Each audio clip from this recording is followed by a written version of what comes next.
Okay, so it's recording now.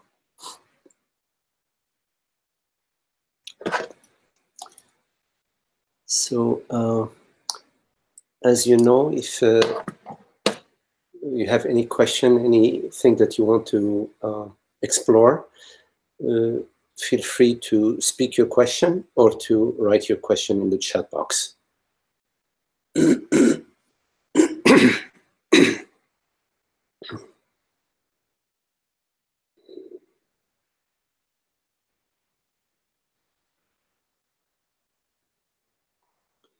So, satsang is a recollection and a recognition of our innate nature, meaning the transparency of being. Now, the transparency of being is not a concept. Consciousness is not a concept. It is the actuality. It is what truth is. So truth is transparency of being.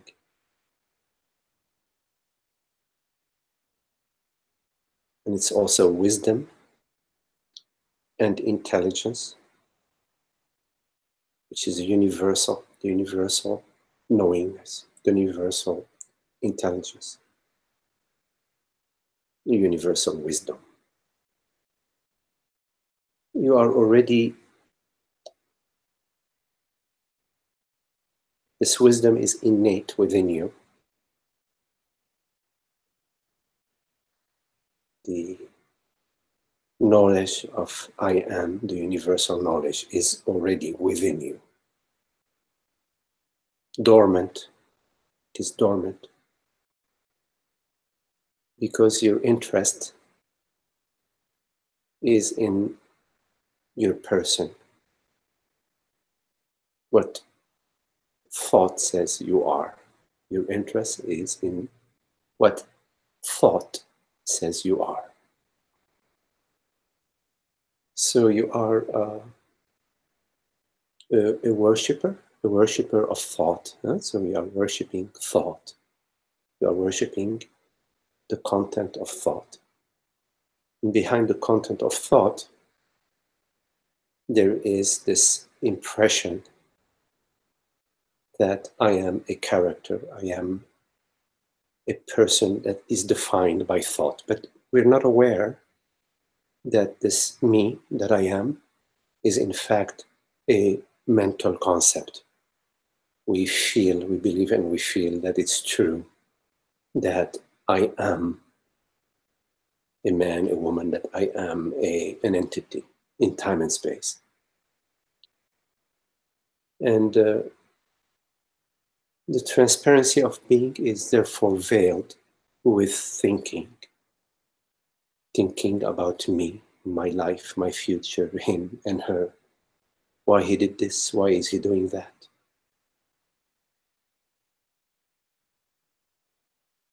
And so there is a spin, a sort of a free fall spin, a turbulence,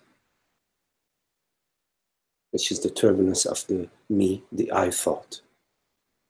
So your entire experience as a person is an experience of turbulence with a control, trying to control your fall.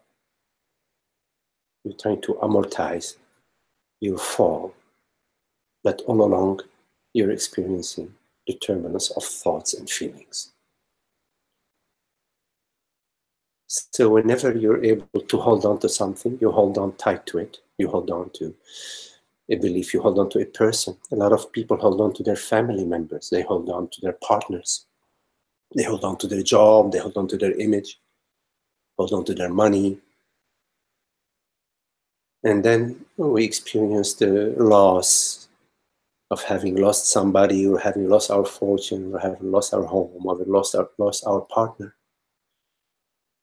And then we all get together and we mourn, oh yeah, how hard it is to lose your partner. It is so hard to lose your partner.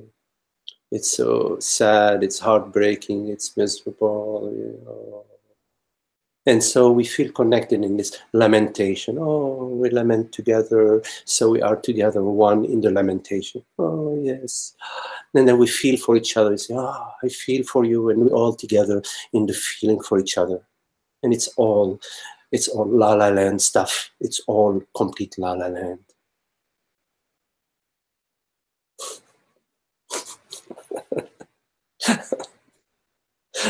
I laugh because I am part of the tribe. I know what I'm talking about. Done this. What is this? Done that. Been there, done that. Been there, done that. Not too much though. Not too much though. I was fortunate that it didn't go deep here somehow.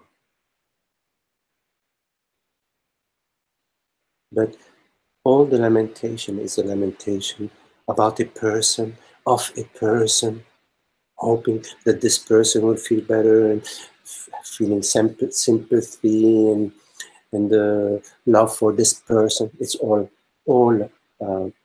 imagination. It is all not the real thing, not the real deal.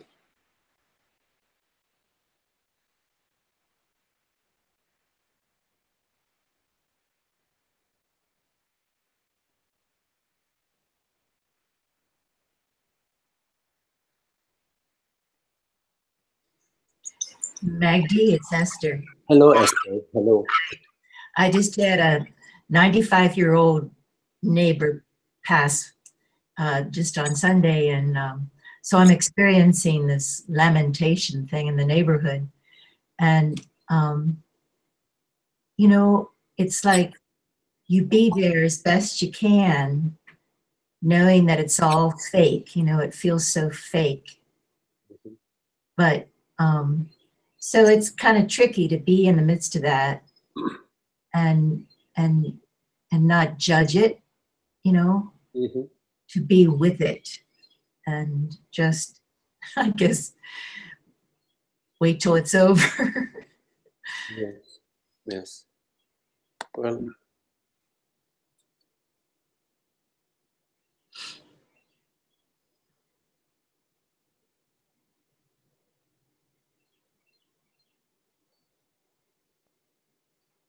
you know, you can't do much to, you may be on the deck, you know, les moutons de Panurge, I don't know, how do you say it? There is this story of the one that jumps in the water and all the sheep jump after it.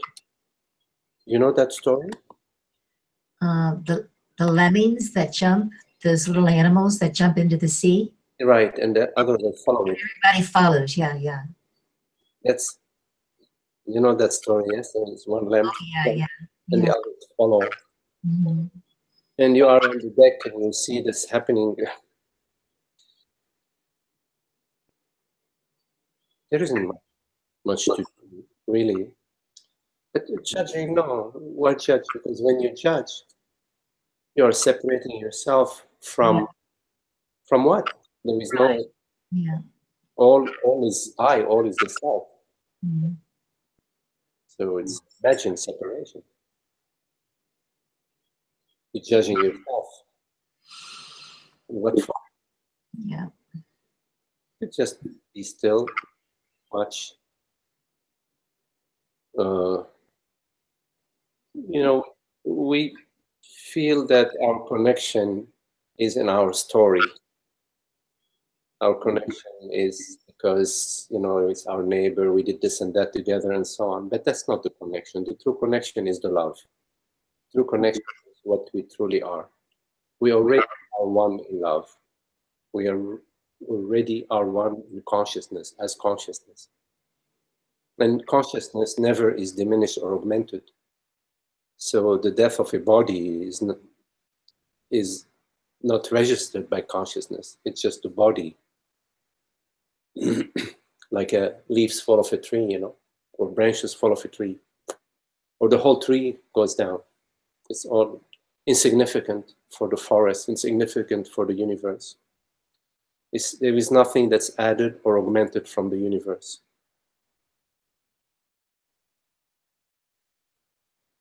So there is that understanding, that hopefully there is that understanding, and that understanding is the understanding of our innate wholeness.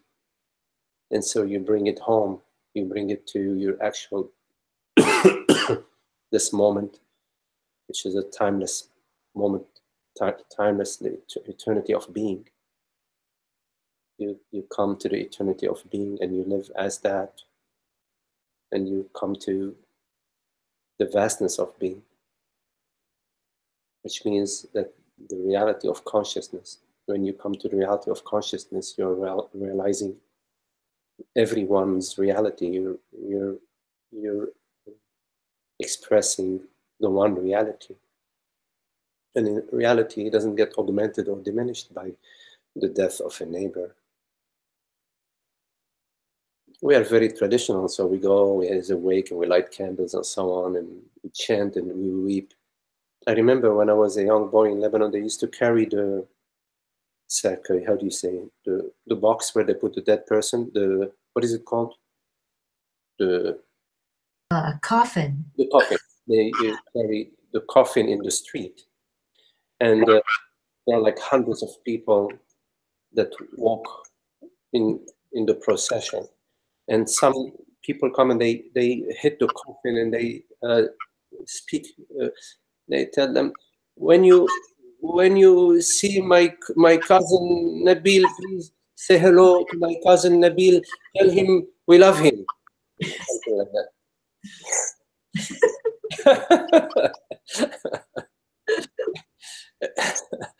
But they mean it. They really mean it, and they're crying and all of that. But I am not mocking. I'm not mocking of that. I'm just saying that's not really what's real. You know, the reality is the reality of consciousness. And of course, until we become interested in awakening to our true nature, we still are in the stories, in the me, in the mind, of the tradition, and our mind is descendant of the archaeological, when we're living in the caves, still that same mind that is sort of progressing. Now it's the technological, it's picking up all the technological conditioning. So, but when you are witnessing all what's happening around you, you bring all what you're witnessing to the peace and the unperturbable quality of being, the unperturbability of being, of consciousness.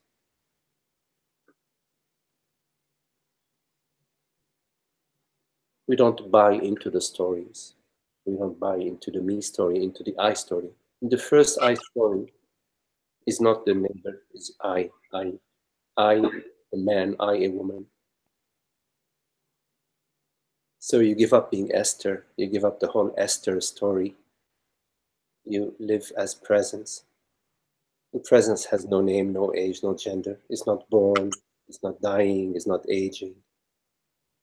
You keep recognizing that, you keep recognizing the reality of consciousness, the reality that perceives this perception right now.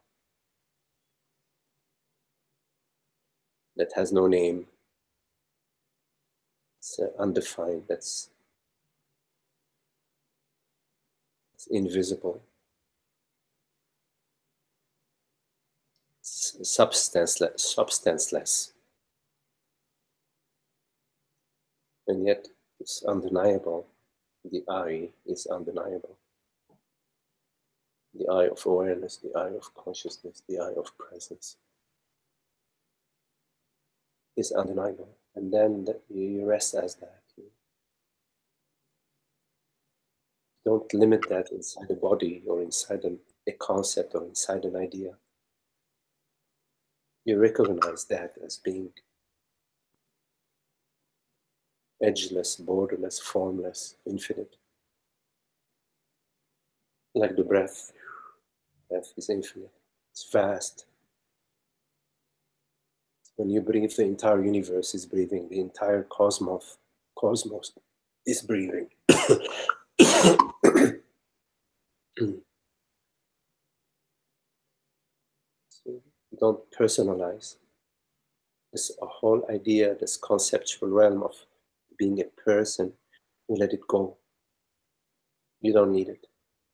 You trust the puppeteer. The puppeteer is taking care of the puppet show. You trust the puppeteer and you rest as the vastness of being. At that relative level of the world, body, mind, you release and you rest and you relax and you trust. And at the higher level, you love. You love, meaning you recognize yourself as that, as the love, as the vastness.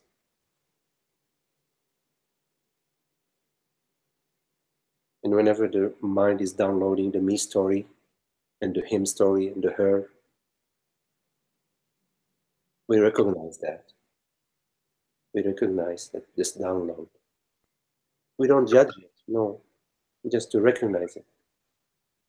And when you recognize it, you know from many, many iterations that it's so miserable. So you recognize it and you recognize the misery of this separation, of this imagined separation.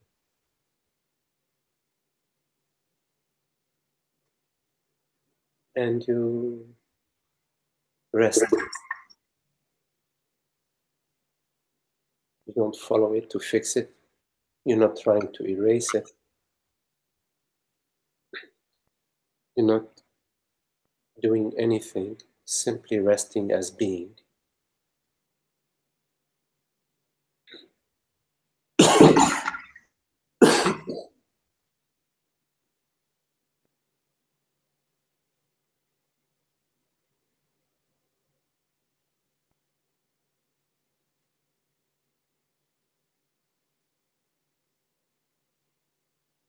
And we maintain ourselves as a person in our sentimentality. But the opposite of sentimentality is not to be like a cold duck, but to be the self, to be what you truly are. You already are that. So you don't play the sentimentality game. You are contemplating the self. You contemplate being. You return to the source. What am I truly? What is it that truly perceives? What is its nature? What is it made of? Does it have any shape, any age? What is it? What is its substance? You will find that the substance of that perceive is knowingness, beingness, knowingness. Sat-Chit-Ananda, Sat-Chit-Ananda. Being, knowing. Doesn't matter the images on the screen. The screen within itself is being, knowing. It is being knowing when in the presence of images, and it is being knowing irrespective of images, irrespective of thoughts and sensations and perceptions.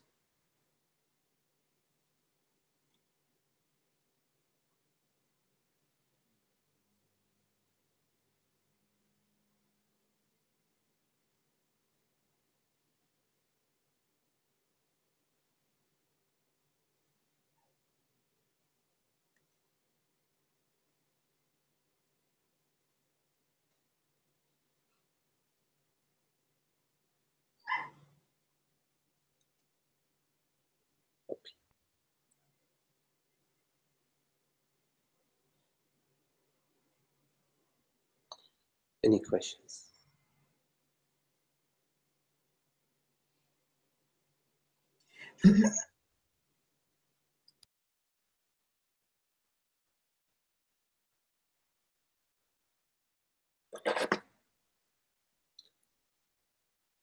Hello, Ananda. Ananda, you write, about 40 years ago, I experienced the opening of the crown chakra. It was dramatic and brilliant. That's very nice.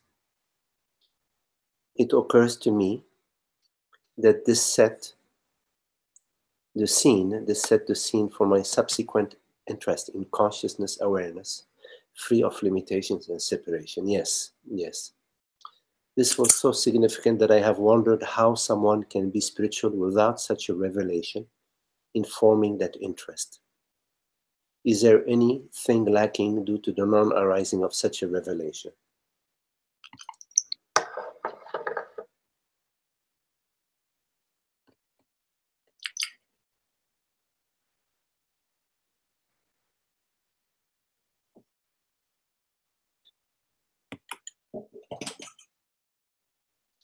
So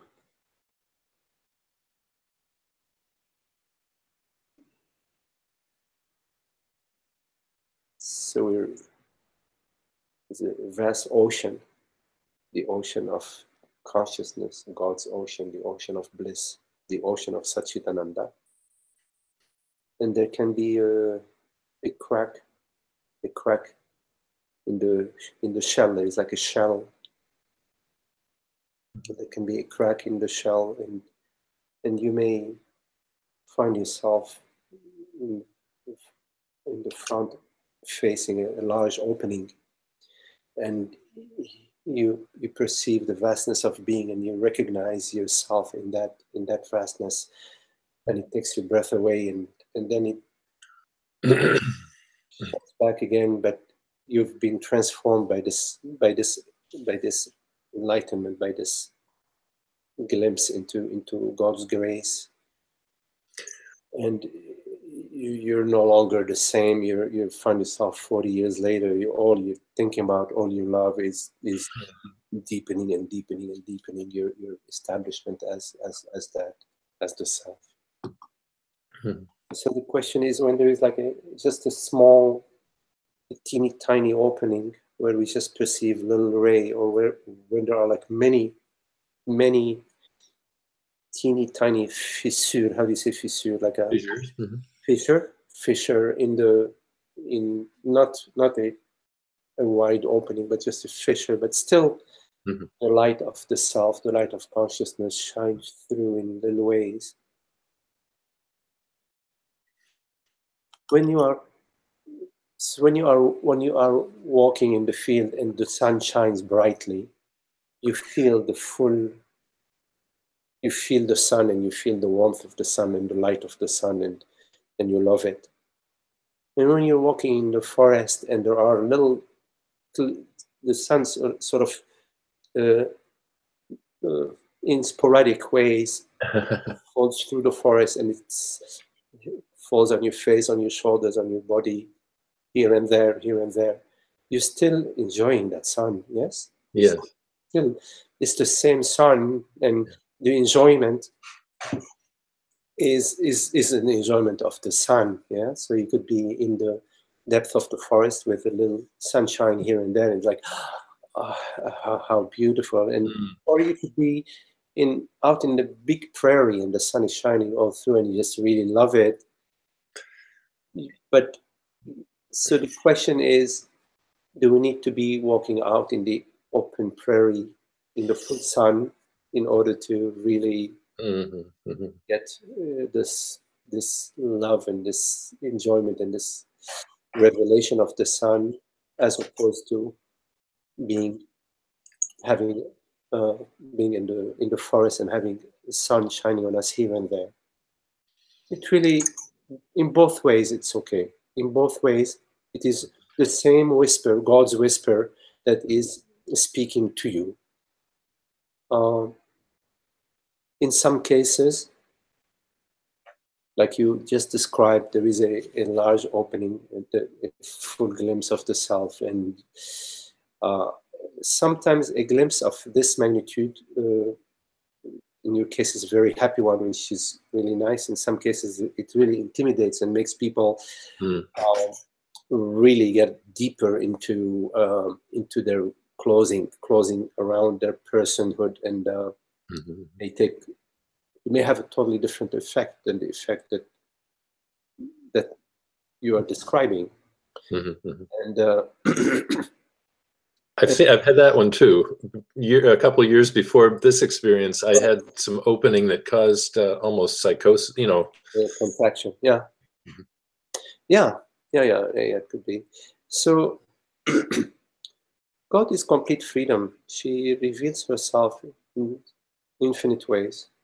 There is no judging her, how she chooses to whisper to you, how she chooses to reveal itself in her whole splendor, or just put her hand through the curtain for you to see the grace of her fingers or her hand. It's a beautiful analogy. It really helps with this whole issue for me. And I can picture you walking in the forest, and it's a filtered light, and it's a little here and there, and then you notice a little beam, and so you sit right there. Yeah, put it right on your face. Absolutely. Yes. No, I just wanted to mention that there are many insights that you are unaware of. They're teeny tiny insights you're not aware of. And the opening, the blooming of the flower is not just a sudden blooming. There is just one thing that happened. The sun just shined on the flower and it bloomed. Mm-hmm. In some cases, the blooming is faster. Others is some bloom very, very quickly and die very, very quickly. And some others bloom very, very slowly and they just stay. Yeah. And some they just bloom really, really slowly and they just, and then they sort of open just a little, and that's their blooming. So it's not. There isn't like one.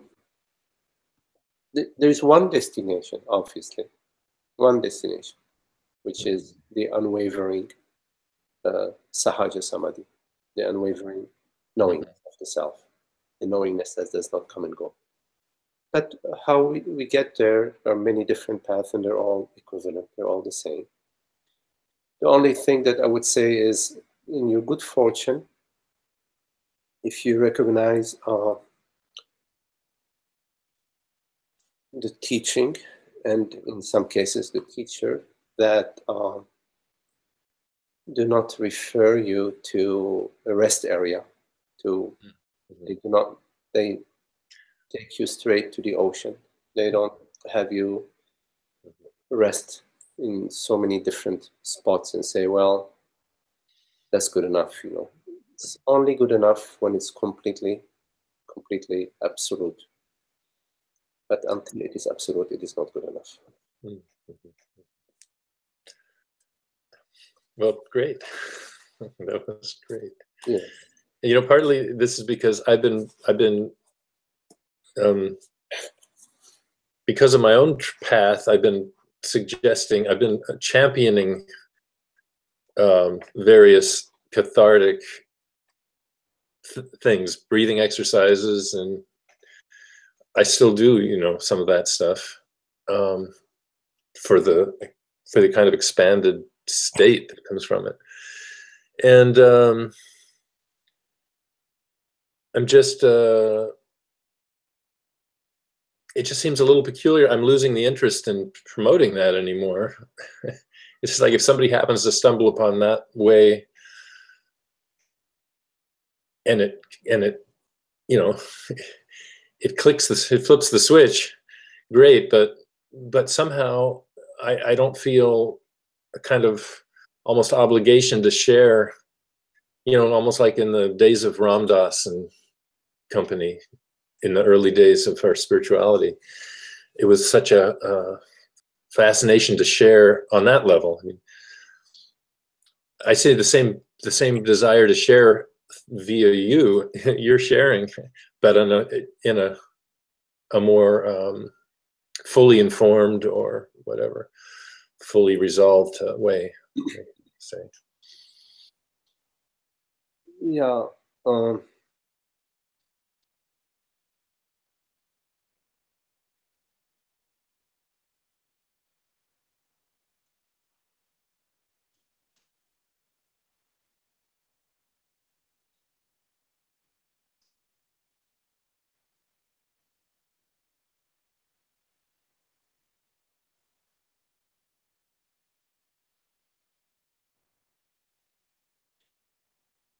whatever you use to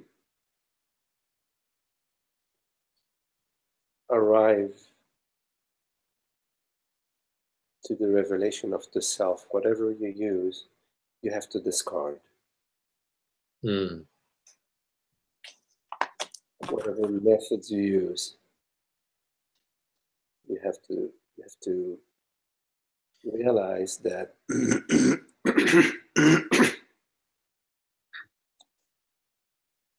that as long as there is a phenomenal connection, it is not the full revelation. Because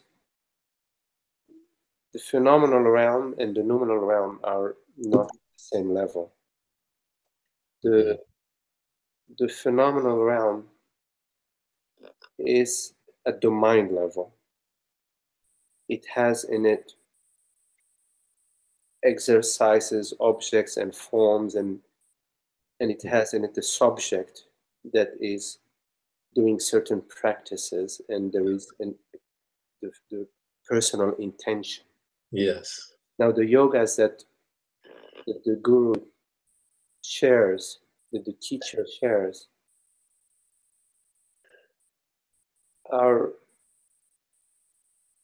it's beyond the form. There may be a form, but it's the way consciousness is revealed via these forms that that is it's not the form. So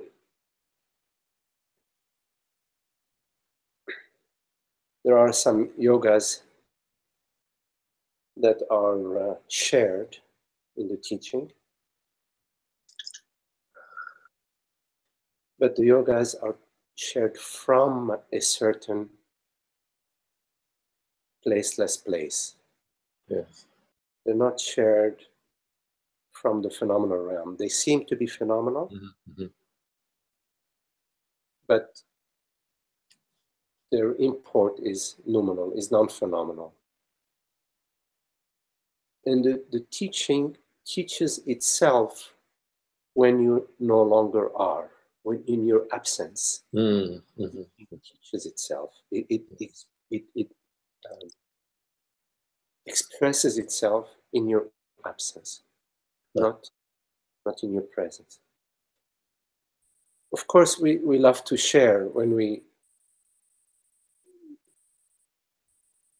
come upon something really beautiful. We want to share it. It's part of how we are in this tribal realm, and it's pretty sweet that way. It's playful and it's fun. But it's good to be watchful that our sharing out of a spirit of love and fun and happiness doesn't create a knower. It doesn't create a subtle personal image or a subtle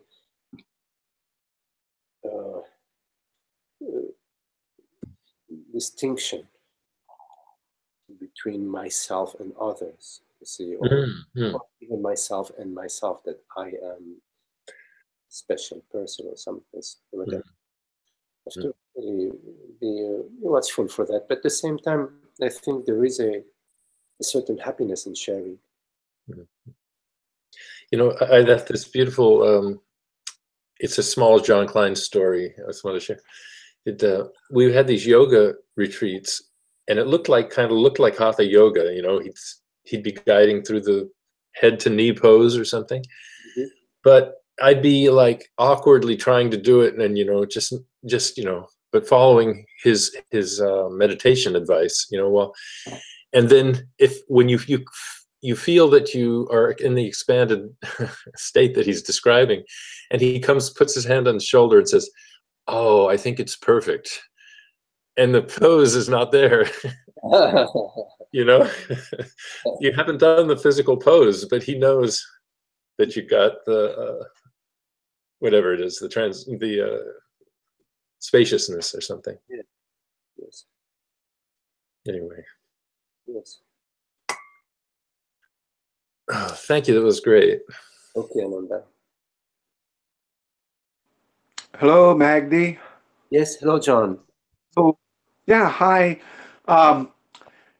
Speaking of what you were speaking about and God's love, her love, I just wanted to share this, and even speaking out of love in a way. Well, not in a way. It really feels like a speaking out of love, um, and that is this sense or feeling of this for me is, and it's not that I'm completely dissolved or anything, but the sense and feeling of it really is um, the sense of being bathed by this love, in her love, and just remaining there and abiding in that, if I try to work too hard at trying to make that happen, it kind of goes the opposite direction. So there's this sort of balance, it seems like, or appears, and of really not doing anything in a sense, but just bathing.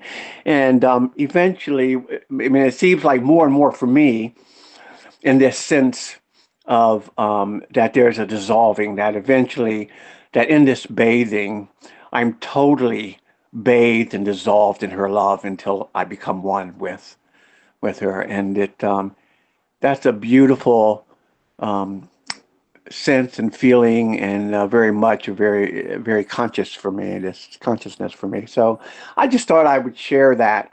um, that helps me in not trying to get too mental and um, to working at trying to be something as a person, but allowing my true nature to be what it is. So anyway, I just wanted to share that. Thank you. That's a very, very lovely sharing, John. Thank you. It's very beautiful. Yes, and bathing in the love is being the love. So in a way, we dissolve in when we're bathing, Hmm. I'm one with like when you go in the tub, you dissolve in bathing in love. You are the love. You dissolve in the love. It's very beautiful. Yes, Yes. yes, yes, yes, yes, yes, yes. It is. It is. It's sufficient. It's sufficient of itself. Mm. Hmm. Yeah, you post. What did you post? I think you posted, or somebody did. Goldsmith or something, or what about God's grace is sufficient, or whatever, you know. Yes. Always. Yes. I mean, that's it. There's, you know, um, um, and there's really, I mean, it doesn't have to be discussed. It doesn't have to even be shared. It doesn't, um, but one does seem to, like even me speaking about it, I'm thinking, I wonder if I'll be able to get on and share about it. And, but I'm not desperate to. It's just so beautiful. It doesn't really matter one way or the other, you know? And so it really is there in that. So I'm going to use place and using language and words, but in that place, nothing really has to be done in a sense, you know? Right. So Yes. it's just good to be. That's true. And yet we share because we just have to do so. It's our freedom to do so too. But as you say very well, it's not like we must or we need to, or we just, it's our freedom to do so, and so we do. Yeah. Out of the beauty, out of the love, it's almost as, you know, love just expresses itself, you know, and so it has no desire to push, pull, Yes. make, do, yeah. just shares. It just loves. Absolutely. Look how Anyway, thank you. the wind blows in the forest, and how freely the leaves and the trees and the branches sway. It's all love. Yeah. Yes. Once you have the eyes to see, then you will see love everywhere, in everything, Yes. and everyone. Yes. Yes. Yeah. Thank you, Magdi. I appreciate that. Good job. Thank you for your sharing. Okay. Hi, Magdi. Yes, hello, Zoe. Oh, by the way, John Richard writes, thanks, John. Yes, Richard. Hello, Zoe. Hi. Well, I just had to share, and I have a question too, but I don't know, about a week ago, I was Googling your email and I realized that today was, a year ago, was the exact day that I was introduced to you. I sent you an email and asked to be added to your Google Hangout. And Esther and I talk once a week, and just not thinking back on that time, not realizing the impact. You had spoken a couple of satsangs ago about the three great fortunes, being drawn to self-inquiry, surrender, and meeting a living teacher. And I just pinch myself when it's like, wow. I think about, as this year has gone on, or this apparent year that doesn't exist, but it's like when you were talking about the blooming, how it's almost like the realization that like a veil or something has been lifted happens afterwards. I didn't realize it was even there. Yes. And it's so amazing. One of my questions is the difference in the wording that you use. Esther and I have talked about this before, because we came from Ramana's "Who Am I?" self-inquiry, and you use generally "What am I truly?" And Esther was mentioning that the "Who am I?" sort of subtly refers to there's still a person there, and I'm just wondering if that's why you choose "What am I truly?" or if there's any reasoning for that, or if it's the same as the "Who am I?" question.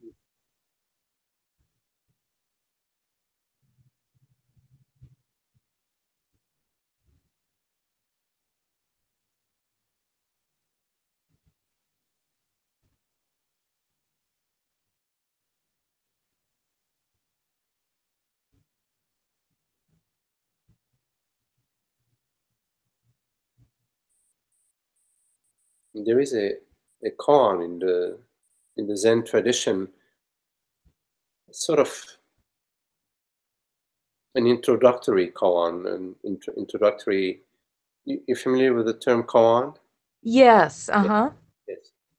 And sort of an introductory koan, which goes mu, just mu, and there is a story around it. I think the question was posed, I believe, to Bodhidharma, something about dog barking. What is the sound of a dog barking? And he answered moo. There's also an introductory koan in the Zen tradition, which also goes just who. But mu is the more traditional form of initial koan in the Zen meditation. And when you start working with this koan, it's very interesting because you don't know how to grab it. Mu. Yes. It's like, what the heck is mu? I mean, so you just like, you don't know which way to come at it, and you keep coming at it from all sorts of directions. In fact, I said it's in sort of an initial koan, but in many cases, it's a koan that people work with for 10 to 15 years. So it's not like something that you do for 6 months. And but there is no way to grab it, and at some point you've exhausted every possible way that's available to you to approach that koan, and then you sort of fall into not knowing space. And sort of the mind is sort of exhausted, and you find yourself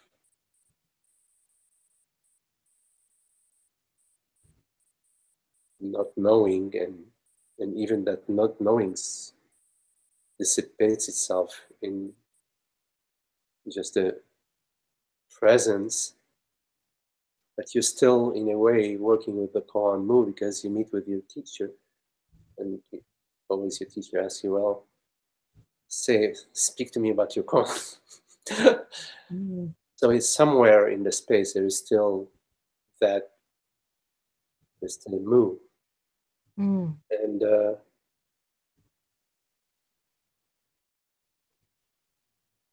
And so after you exhausted all your way of which to approach the koan, then the koan approaches you. You don't know how.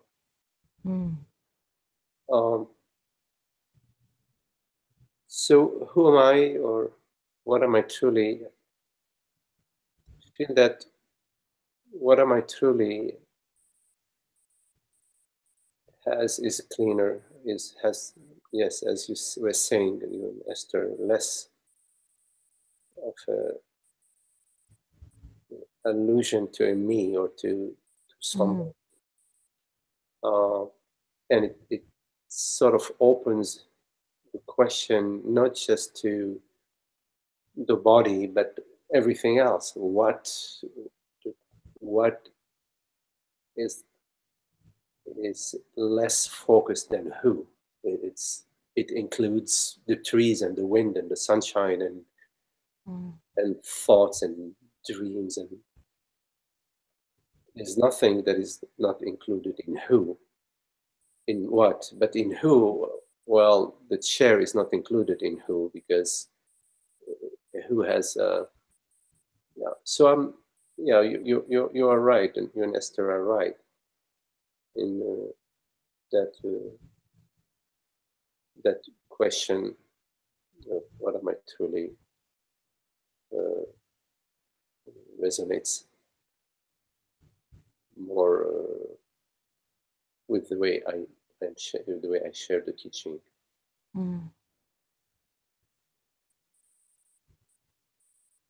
But the question transcends what? It starts with what, but because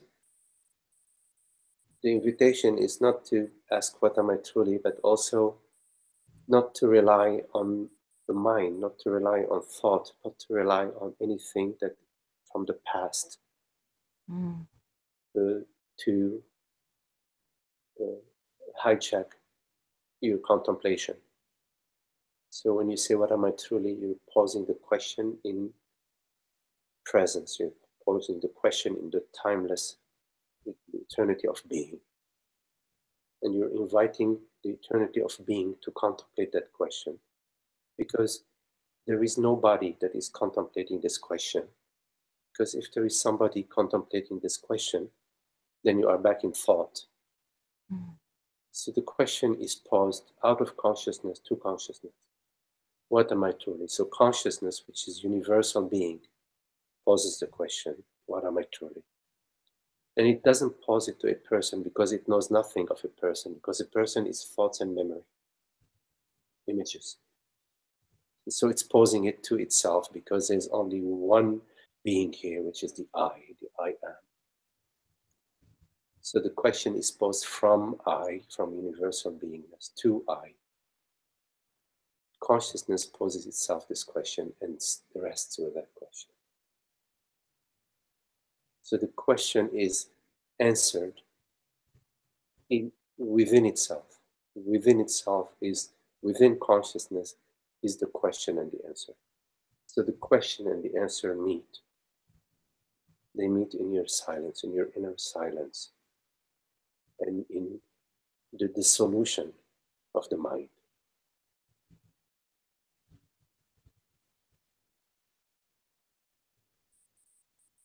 The mind can no longer leave beingness, presence.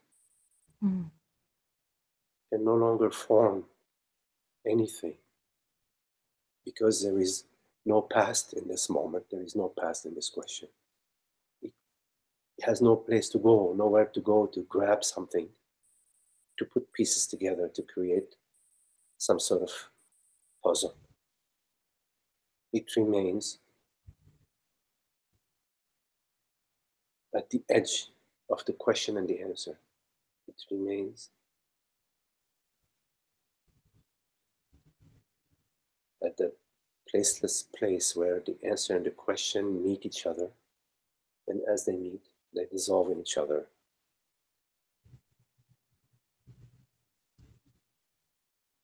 That's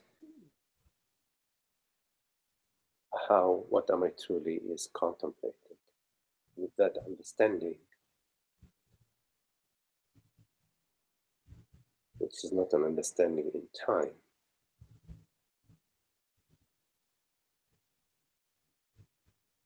there is the image of Bodhidharma, the traveling from, I think it was from China to India, I believe, crossing the ocean. There is that painting of him standing with the robe, on the ocean, and he's standing on a reed, a blade of grass. He's standing on a blade of grass, and he's traversing the ocean standing on the blade of grass.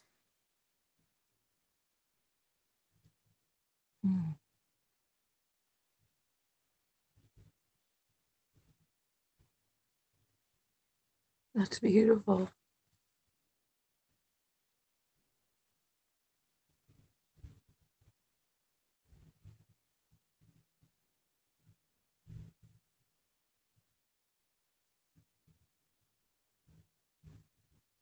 Thank you, Magdi.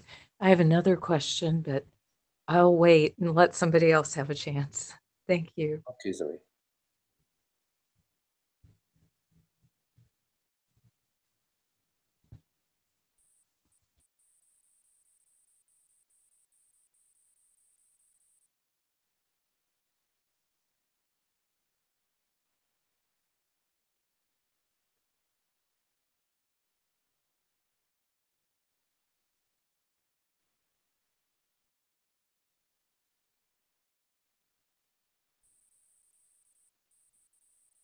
Any questions?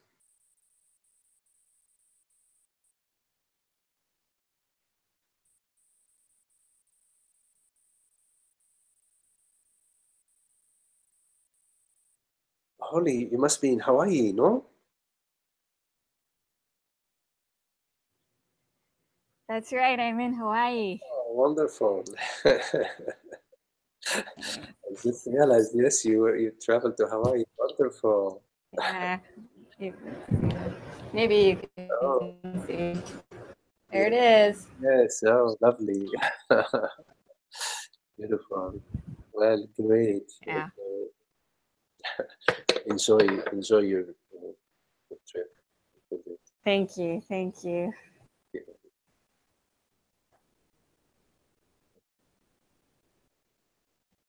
Well, I guess maybe I will ask, since I'm on the mic here.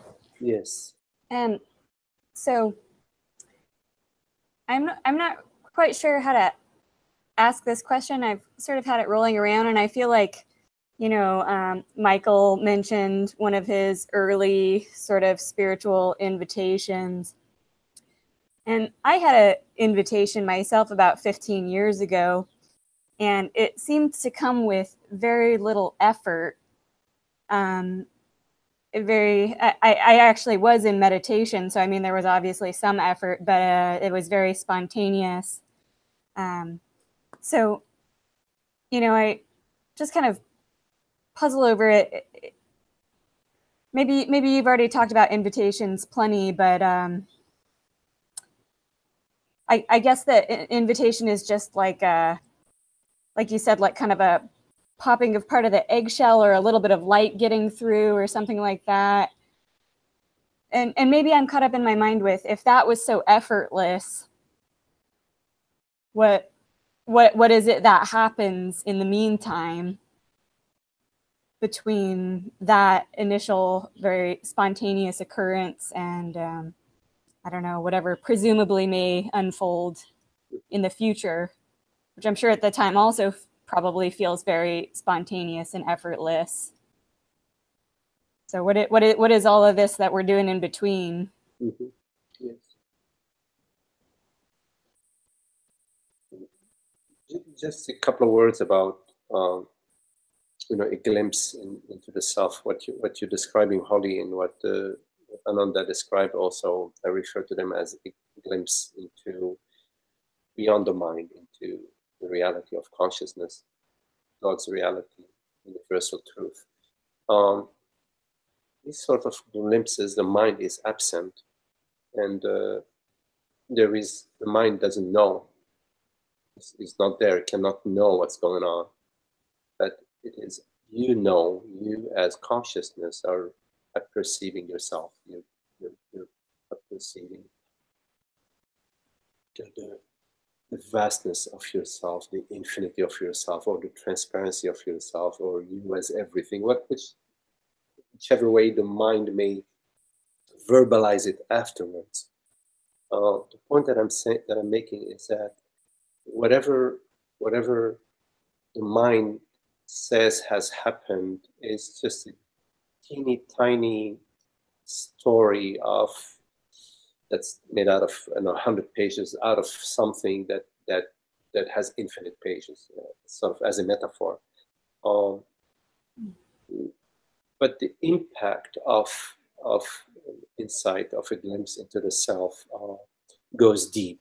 It starts a sort of a reaction, you know, within the space where no structure that existed as a me is left unaffected. All the entire field of meanness, of identity, is impacted in the entire network. Now, although there's been, you know, sometimes there is a weld, like two alloys are welded together, and it's really difficult to dislodge them. But there is a weld. You know, the weld is made out of a different material than the two structures that are welded together. And if you drop a certain element, I don't know, it could be a certain acid or a certain element on that weld, it will start a corrosion process. And as it's starting the corrosion process, it creates more and more of the corrosive element. And at some point or the other, that joint will become compromised and can no longer remain, you know, as a solid joint.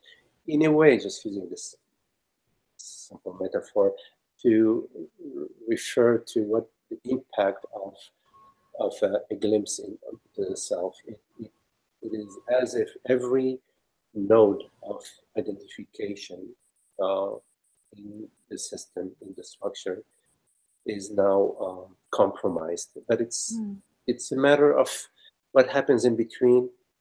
Well, you know, it depends, but in the long run, let's say, it's a story of love. You fall in love. You get a glimpse of God's nature, and you completely fall in love with her. You can, you know, you may still be distracted, but somewhere, you know, in your space, you know what you love. In some cases, it's a big falling in love, where you just want to be with your loved one right away. You can't wait. In some other cases, you can live without your loved one for quite a while, but not forever. So in a way, you're still tossing and turning in one way or the other, looking, trying to recollect, what you remember about your loved one, where she is, where she lives, what do you recollect of her, what she looked like, what she sounded like, but you knew her, how can you find your way to her, etc. So the journey may seem to be a journey in time, but it's completely irrelevant. The time element is completely irrelevant.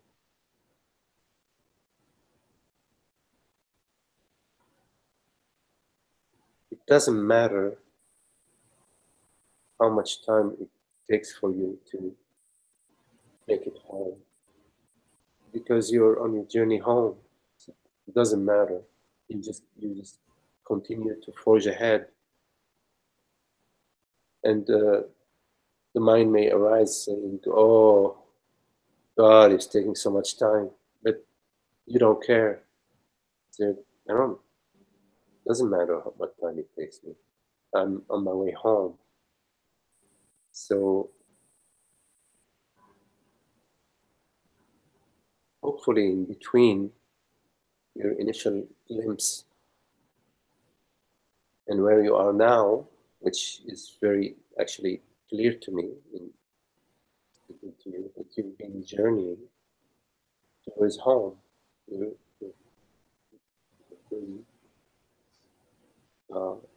living whatever has been unfolding for you, that you haven't forgotten what really matters. And here you are in Hawaii now, and you get online for satsang. Why would you do that? You could go, have a drink somewhere, or go for a walk somewhere, or read a book, or whatever, go sit in the sun, whatever.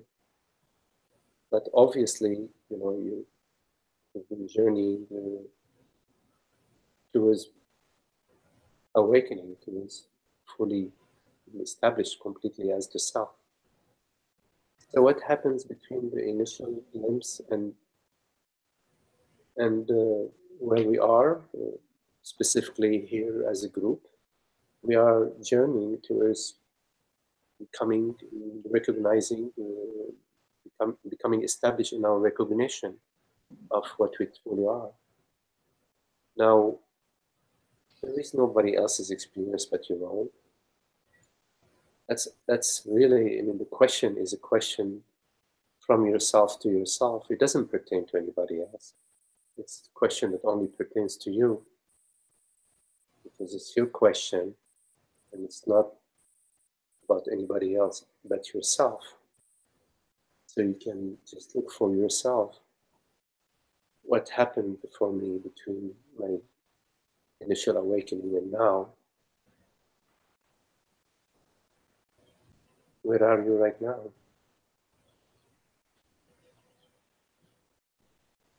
And what is being spoken right now? What are you listening to right now? What are you contemplating right now? So right now you're contemplating the self. You're contemplating, what am I truly? What is the reality of my experience? Not your name or your story or your history or where the body is right now. You're contemplating truth. And truth is not something that you put in a bottle, or you put it inside a house or inside a room. Truth is universal. Truth is only refers to our knowingness. It's not some abstract concept called truth. Truth has to relate to what is our experience right now. Because who would care about some academic truth or some conceptual truth that is written in some encyclopedia or some dictionary? What is it true? What is true right now? What is real right now? That's what we are contemplating. What am I truly in this very moment? What is the answer to this question of what is it that is real in this moment? What is the answer to this question?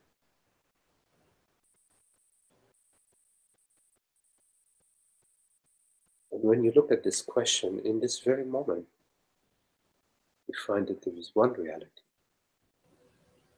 It's the reality of consciousness. And that's what we refer to as I am. That's undeniable. The I am is undeniable.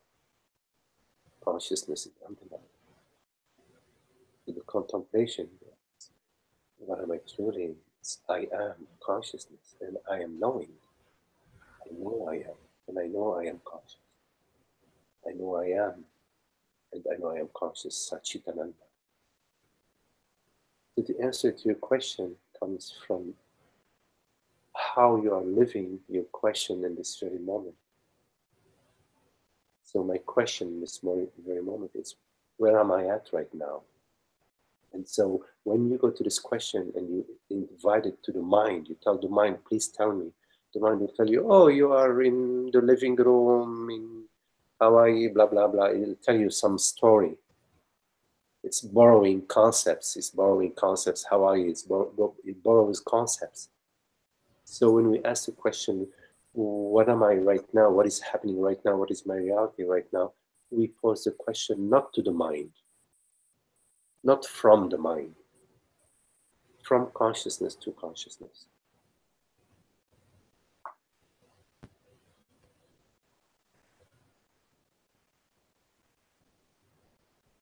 Because the question is posed from consciousness to consciousness, the answer is consciousness. Because the question is posed from consciousness to consciousness, the answer is consciousness. What is this consciousness? Not a concept. The reality is of this very moment, the reality that perceives this perception. The formless, infinite, invisible self. The knowingness of being.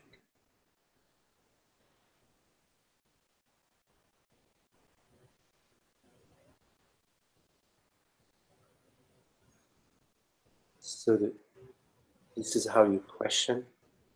It becomes a living question, and your answer becomes a living question, a living answer, and not some sort of intellectual thing, intellectual bunch of thoughts. You always bring your question to life. You need to bring your question to consciousness. Because you're not interested except in the real answer. So the real answer can only come to you from reality. If the answer comes to you from something else than the reality, then it's not a real answer. Same with the question. You're only interested in the real question. And the question that is real has to come from reality. Otherwise, it would not be a real question. But then you can ask yourself, because you are that reality, you can ask yourself, does reality, given that there is one reality, has any real question?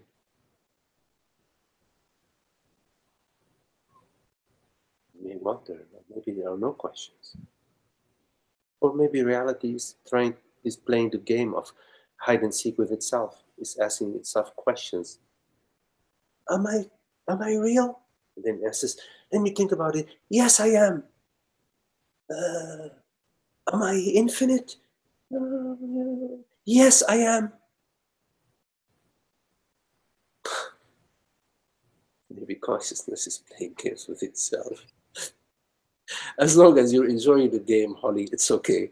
But if you don't enjoy the game, then try to figure a way of enjoying it. Okay. Because it's about joy, right? I mean, what the heck? Why be miserable? Yeah. Thank you. Okay. Zero.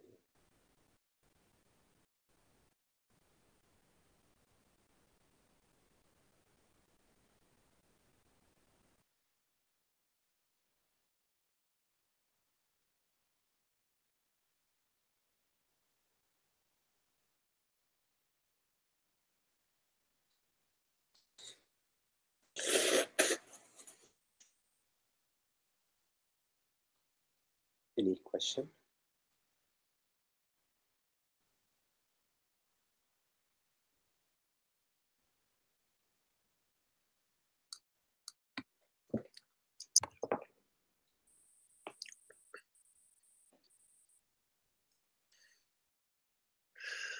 So if I say to consciousness, I used to do Gestalt therapy where you go from one chair to the other, you know, talking. I used to talk to God. I used to talk to God, whatever it meant. But so you say, if I say, consciousness, I'm fascinated with you, and I realize it's you fascinated with yourself through me. That's speaking from this chair, and then consciousness say, well, you know, who are you? Who do you take yourself to be? The question is, who is consciousness speaking to? Because the one who's doing the inquiry doesn't even know the inquirer. It's or doesn't know the. There's got to be some in-between zone there where something funny is happening.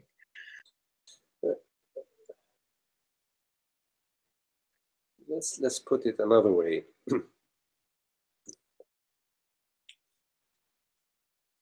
So consciousness turns to consciousness and says, oh, or I turn to consciousness and say, I am fascinated with you. Yes. And consciousness turns back and says, I am fascinating with you too. Mm. Now, the I that says to consciousness, Yeah, right. I am fascinated with you, is consciousness. Right. Consciousness, the I that consciousness replies to and says, oh, I am fascinated with you too, is consciousness. Yeah. Consciousness cannot be perceived, cannot be spoken to by a personal self, because the personal self only speaks to a concept. It's a again, I'm speaking. Well, let me continue.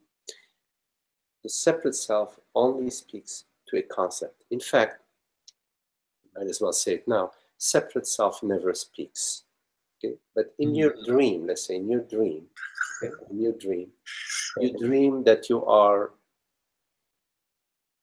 Joe Malone, whatever. And this Joe Malone is on a spiritual journey. He's dreaming a spiritual journey, and he has some idea about consciousness. And so he's speaking to consciousness, but it's all in the dream. So going back to what I started to say, that the personal self never speaks to consciousness. It speaks in the dream to some dream-like consciousness. But you said, I turn around and I speak to consciousness. So in fact, you did not say to a concept of consciousness. Right. You said, I'm speaking to consciousness, meaning about the concept. Because when you say consciousness, you I hear it as the reality of consciousness and not as the concept. You cannot, as a concept, as an imagined separate self, which is a concept, speak to something that is not a concept. You're mixing levels. Only what is real can speak to what is real. And only what is real can speak back to what is real. So when I said, okay, consciousness turns back to you and says, I also admire you. I also love you. It is the reality. Consciousness as reality is turning to you as reality, because consciousness can only speak to reality. It's real. It will not speak to some dream character. So, but given that there is one reality, in fact, consciousness is speaking to itself. And consciousness speaking to itself is not something that the mind can comprehend, because the mind, when the mind says, meaning in our dream, when it says, I'm speaking to somebody, A is speaking to B. There are two separate realities. Reality called A is speaking to reality called B. This is why in the language, when we say consciousness speaking to itself, as soon as we say the word speaking to, the impression is that, you are back in duality. Right. This is why the teaching, you cannot take out of the teaching 2 or 3 or 4 or 5 or a paragraph that the teacher has spoken and say, well, look at this teacher, he's into duality. Because you have to hear the entire teaching. You have to spend some time to realize the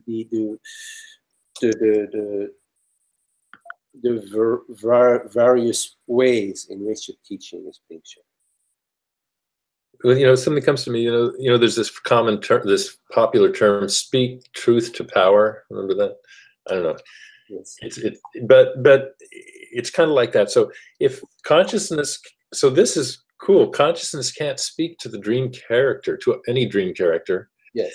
As soon as consciousness actually starts to speak to the dream character becomes infused with consciousness is then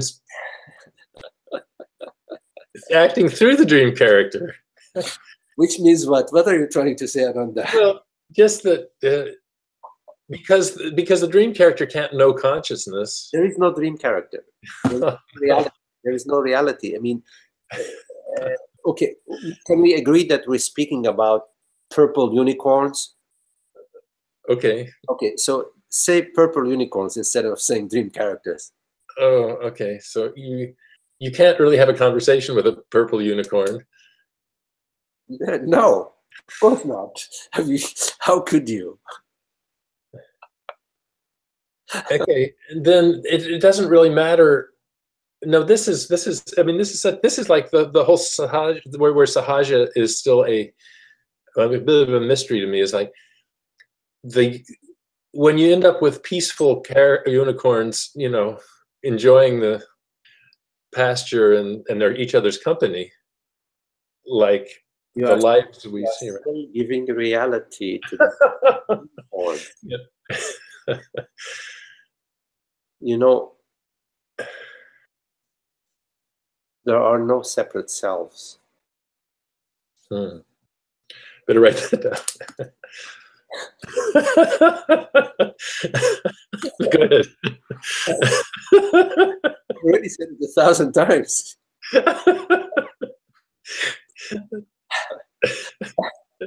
So when you are speaking of numerous unicorns having conversation,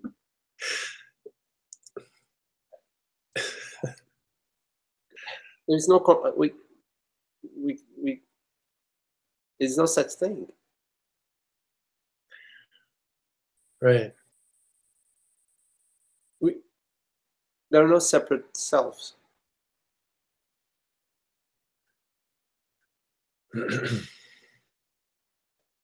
It's like you're in your body. Okay, in your body you have different organs. Yes. Mm-hmm. There's a liver, there is the heart, the lungs, etc. But these are concepts. In fact, it's just one body. You try, yeah.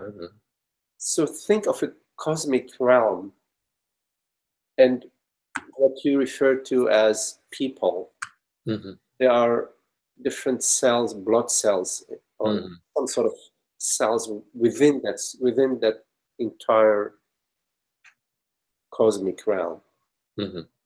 So it's conceptual to say liver and lung and so on. Of course, I mean, there are important concepts when we're operating on the body, but the point that I'm making, I'm using it as a metaphor, that there are no separate organs. It's just one body. Yeah.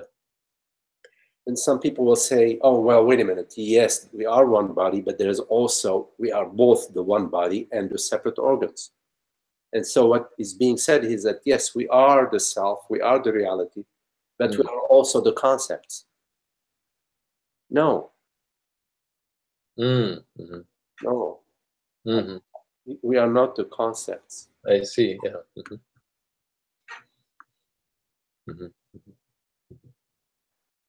Separation is conceptual. You have to think of that there is something outside of you.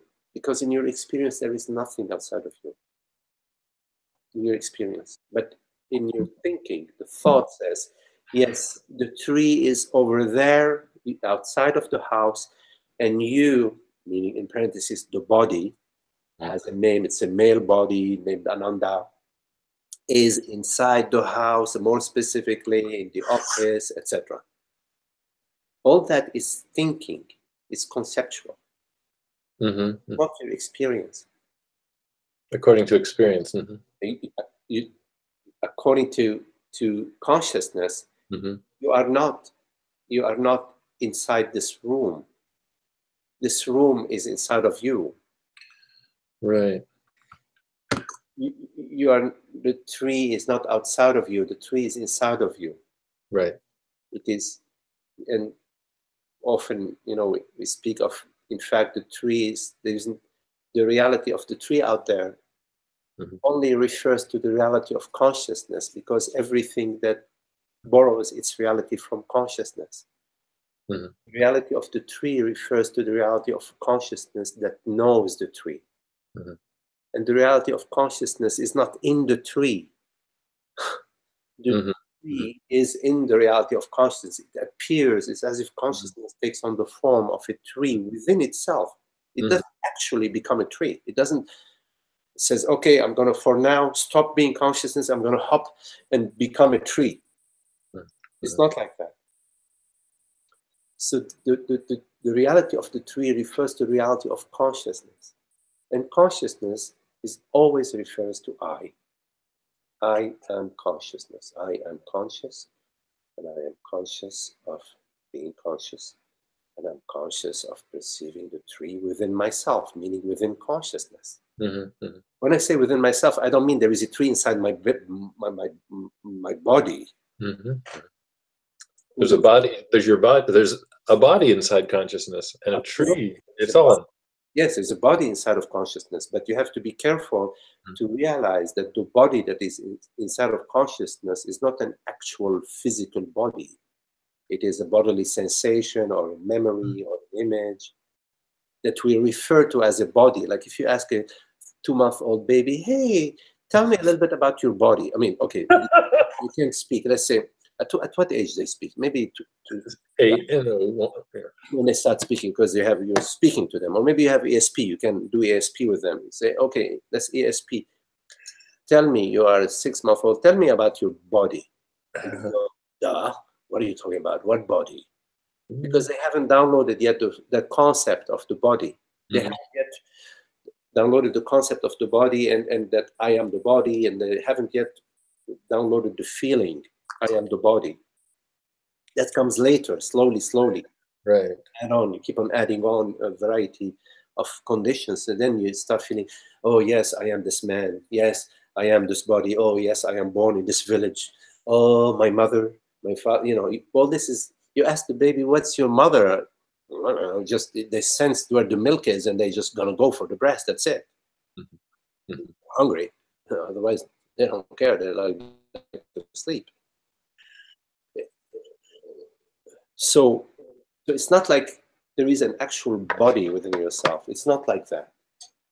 right? It's not. It is more like a dream character in a dream, like a dream character to a dreamer. It's such a good analogy. It's just incredible.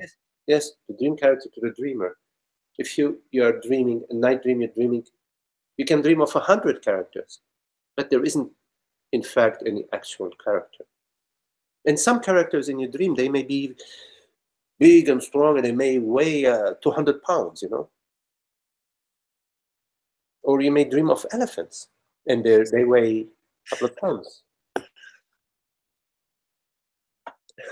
So something. So emotional. Something that came to me is while you're talking is that the emotional problems is always basically always the giveaway that you're taking it for real. Otherwise, the body sees the tree and the sun shines and everything is nice.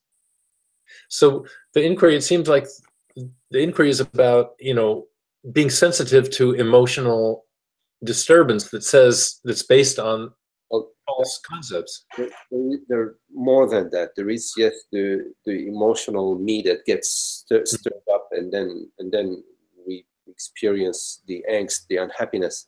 But there's also this me sense, the dormant. I think last time I was talking about the revving of an engine. It's like not revving. What is the expression? The turning of the engine. The engine is revving, right? Fast. No. When you start the car, the engine is running, idling. Yeah. Okay. Idling.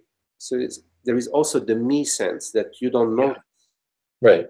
So that's where the inquiry is on a more conceptual level, because you're looking at that idea of me. No, the me sense is not just an idea of me, it's also a feeling. Oh, okay. Oh, I see. I am this person, I am this body, I am this. Yeah. No emotion, there isn't like a strong feeling. There's an idle feeling of a certain malaise, a certain. Yeah, exactly. In medical talk, it's the baseline dysfunction or whatever. It's the baseline of the illness. It's like the person never feels good. Oh yes. Then they get exacerbations on top of it and feel terrible. There is a baseline illness. You know, it's what I call that the virus. You know, we're infected with the virus of identification. But it's not acting out, but it's there. It's the whole organism is watching. That virus is there. I mean, all the healthy cells are on alert, and there is a state of war, some sort of, you know, combat. We're not engaged yet. The forces haven't engaged, but they're out in the field. They're standing in front of each other. They have all the ammunitions, and so that's the me sense is there. So it's not sufficient to just deal with the emotions. Say, oh well, deal with the emotions whenever. No, you have to contemplate the self when everything is okay. You know, when all is well, and you get a little bit bothered, like why did she not close the window? I know I'm being silly, but yeah. Now my neck is getting stiff with the cold. Right, and you're starting to blame. You know, it's no big deal, really. It's not like it really happened. So that's the me sense, sort of, you know, a little teeny wavelet, you know. So you have to contemplate, use these opportunities. These are opportunities to notice this me. Notice, you know, the illusion and the unhappiness of the illusion, and to release that and work with the Atma Vichara. What am I truly? And work with letting go and remaining transparent and allowing everything to dissolve in the feeling space with the little things. Don't wait for the big emotions. And then sometimes I have a very, very pronounced feeling that all is well and I feel great. You know, like I woke up from a nap and I haven't gotten up yet, and where everything's great. And I think I still know there's more. there's inquiry yet. You know, there's something, and yet I can go like, I feel, I don't know what to do. I feel expanded. I feel like I am consciousness, basically. Well, Ananda, if you don't need to spoil your party on purpose, you know. You don't need to rock the boat so you see if you can fall off the canoe or not, you know. If it's flowing good, you're okay. You know, don't worry about it. Life will trigger you, not necessarily in big ways, but in little ways, you know. Yeah, right. And so if you are happy, don't spoil your happiness with thinking about but there's an element there of it seems to add even more to it, to the happiness, when I kind of have a little inquiry at the same time. I feel good, I'm expanded, so now I'm you're resting. attached to the happiness. I see. So you're turning the happiness into an object and you are the subject. So now you stepped into the unhappiness. You separated yourself from your natural state. So it's not as complete. So it seems like there's an inquiry element there. Well, but no, you are. If you are using the inquiry in order to increase your happiness, so what is it that wants more happiness? Okay, I think I get that. Yeah, you are back into the personal self. Yeah, if the canoe is just floating there with nobody in it, it's well. Okay, right. I mean, if you're trying to increase your happiness, what is it that is trying to increase their happiness? Happiness is our true nature. Or even conceptually, what I'm doing at that time, in that contemplation, is not trying to increase my present happiness, which is quite good, but is to say, how can I take this in more? How can I be more steeped in this or something, so that it never leaves? You know, so it never leaves. Maybe that's another version of it. So it's like you're sitting and having a nice meal, and you're asking yourself, how can I somehow have myself a nicer meal as I'm having a nice meal?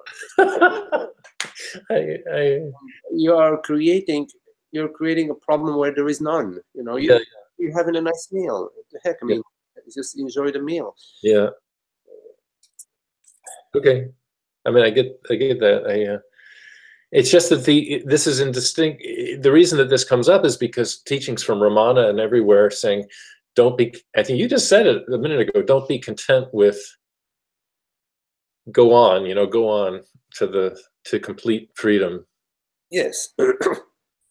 Go on to complete freedom, meaning if you notice that, you're having you're enjoying yourself, and then 2 minutes later, you know, your neighbor, you hate your neighbor, and then you're back to being, all is well, and then neighbor's dog, and it's important for you to recognize that although you're happy when you're happy, still 10 minutes later you're hating your neighbor. So you're still on the path. And so what matters is when you're hating your neighbor, and not when you are happy, but when you're hating your neighbor, you ask yourself, what is it that's hating the neighbor? Who is my neighbor? What is my experience of my neighbor? What is my reality? What is the reality of my neighbor? First, if I know my reality, then maybe I'll get to know the reality of my neighbor, because there's only one reality. So I go into inquiry, what is my reality? You say, so you're still, you said diving deeper, or you still continue your inquiry. You continue your inquiry, but you don't go into the inquiry when you are happy. You say, well, how can I be happier? No. So that happiness is like the well-earned dividend from my previous inquiry. Happiness is our true nature. Happiness is when I know, yeah, right. When the veils of when the neighbor isn't there, and there is happiness, but if the happiness is coming and going, then you're you're still looking at that. You're still inquiring into that. Because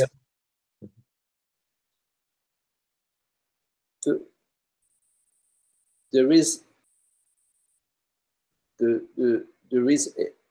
an increasing happiness in your life along the path. And it goes on increasing, and the unhappiness becomes less and less frequent, less and less intense. And when it visits you for shorter and shorter periods of time. And at some point, there is very little or any unhappiness arising in your life. So, and when that's combined with the no residual me or baseline me sort of anxiety, then that's pretty good. That's very good. It's not possible for the happiness to be increasing this way with the residual me. Okay. Alongside our expansion in happiness, the solution not just of the flare-ups of the personal self, but also the sense, the idling sense of love also goes with it, dissolves with it.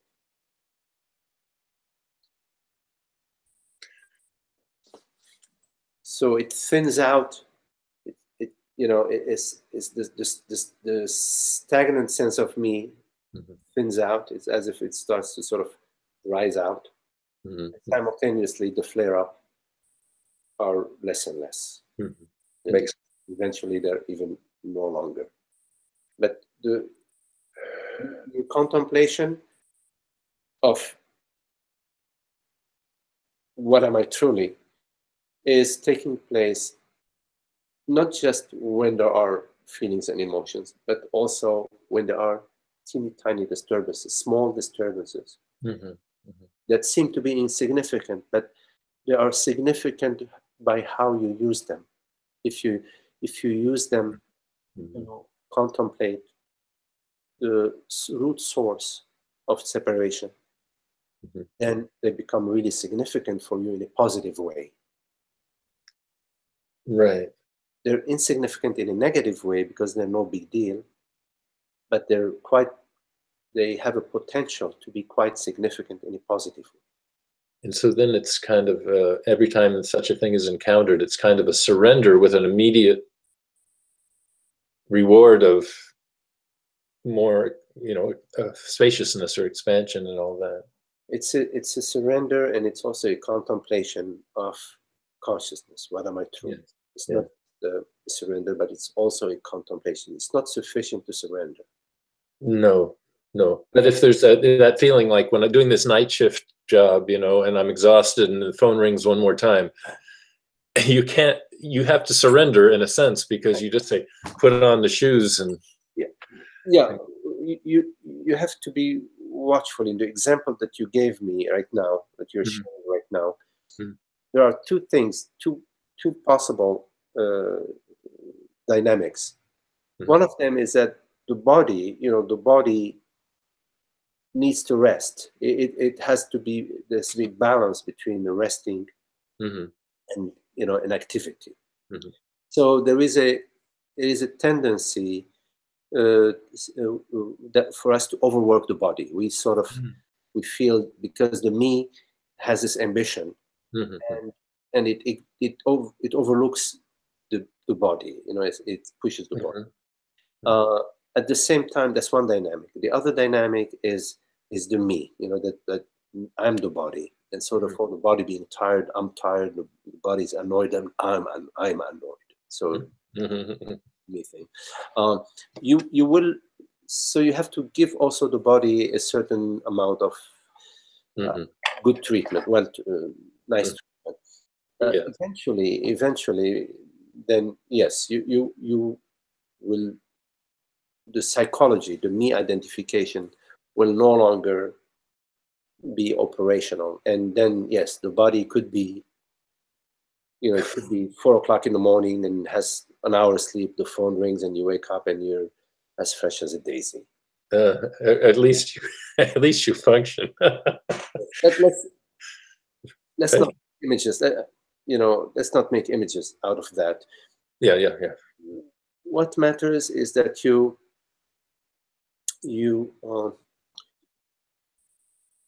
continue to be alert